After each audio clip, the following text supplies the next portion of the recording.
السلام علیکم ناظرین، میں ہوں احمد اور آپ دیکھ رہے ہیں ان سین ہسٹری۔ ہماری آج کی کہانی ایک ایسی قوم کی ہے جو اپنی طاقت، دولت اور تعمیراتی مہارت کے لیے مشہور تھی، لیکن تکبر اور شرک نے انہیں ہلاکت کے دہانے پر پہنچا دیا۔ آج ہم بات کریں گے حضرت ہود علیہ السلام اور قوم عاد کی، جن کی سرکشی نے اللہ کے عذاب کو دعوت دی، اور یہ کہانی عبرت، نصیحت اور اللہ کی قدرت کو سمجھنے کے لیے ایک اہم سبق ہے۔ ہزاروں سال پہلے جزیرہ نما عرب کے جنوبی علاقے میں قوم عاد آباد تھی۔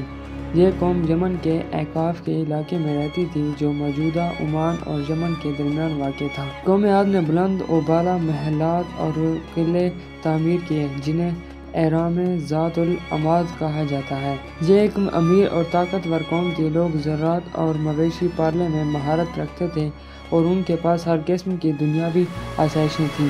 اس ترقی یافتہ قوم کا سب سے بڑا مسئلہ ان کا شرک اور اللہ کی نعمتوں کا انکار تھا۔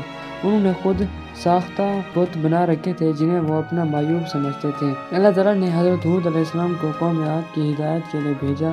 حضرت ہود علیہ السلام نے اپنی قوم کو اللہ کی توحید کی طرف بلایا اور انہیں شرک سے باز رہنے کی تلقین کی۔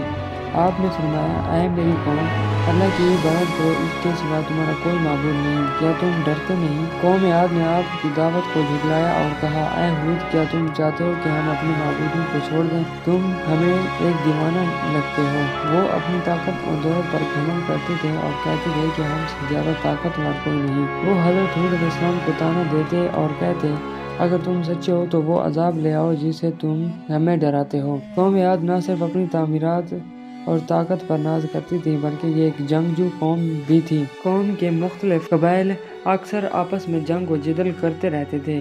وہ اپنی طاقت کا مظاہرہ کرنے کے لیے کمزور اقوام پر حملہ کرتے اور ان پر غلبہ حاصل کرتے تھے۔ ان کے جنگ ہتھیار اس وقت کے لحاظ سے جدید تھے، جن میں نیزے، پتھروں سے بنے اوزار اور بڑے بڑے قلعے شکن آلات شامل تھے۔ لیکن یہ سب طاقت ان کے تکبر کو کم نہ کر سکی، اور وہ یہ بھول گئے کہ اللہ کی پکڑ سب سے سخت ہے۔ حضرت ہود علیہ السلام نے قوم کو مسلسل خبردار کیا کہ اگر وہ اپنی سرکشی سے باز نہ آئے تو ان پر اللہ کا عذاب نازل ہوگا، لیکن قوم نے ان کی باتوں کو مذاق سمجھا۔ پہلے مرحلے میں اللہ نے زمین کی زرخیزی ختم کر دی، بارش رک گئی اور قحط پڑ گیا، لیکن قوم نے اسے قدرتی آفت سمجھ کر نظر انداز کر دیا۔ طوفانی بادل، اللہ تعالیٰ نے ان پر ایک اور تنبیہ کی۔ آسمان پر کالے بادل چھا گئے۔ قوم نے خوش ہو کر کہا کہ یہ بارش کے بادل ہیں، لیکن وہ نہیں جانتے تھے کہ یہ عذاب کا پیش خیمہ ہے۔ تباہ کن طوفانی ہوا، اللہ نے ان پر ایک شدید طوفانی ہوا بھیجی جو 7 راتیں اور 8 دن تک چلتی رہی۔ یہ ہوا اتنی خطرناک تھی کہ بڑے بڑے قلعے اور محلات مٹی میں مل گئے،